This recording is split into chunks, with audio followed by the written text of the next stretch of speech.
Happy to yield 2 minutes to my very good friend from Lake Jackson, Texas, Mr. Paul. Gentleman from Texas is recognized for 2 minutes. I thank the gentleman, and I ask unanimous consent to revise and extend my remarks. Without objection. Mr. Speaker, I rise in opposition to this rule. It's been described rather vividly on this side of the aisle how messy this process is, so I strongly oppose this. Of course, I also strongly oppose the funding, especially for the funding for the war. This is a war that I've objected to for a very long time. This war is going badly.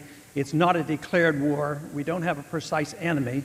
The Taliban is the spoken enemy, and yet the Taliban are individuals who have never committed terrorism outside their homeland. The Taliban is an outgrowth of the Mujahideen, who once we were at one time allies with, along with Osama bin Laden.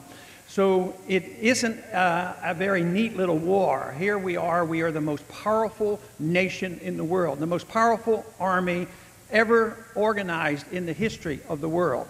And yet we are fighting a war that essentially is not a war. We're fighting a war against individuals that have no tanks, no planes, no ships, no modern technology, and we're not doing well.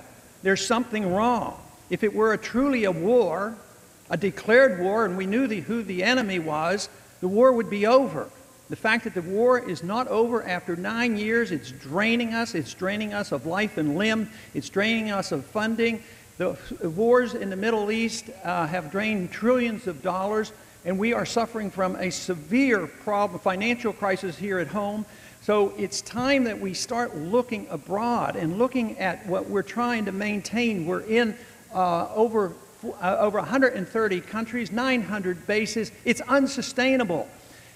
It was brought to attention this past week that we were having problems. If we were doing well in Afghanistan, we wouldn't be firing our generals.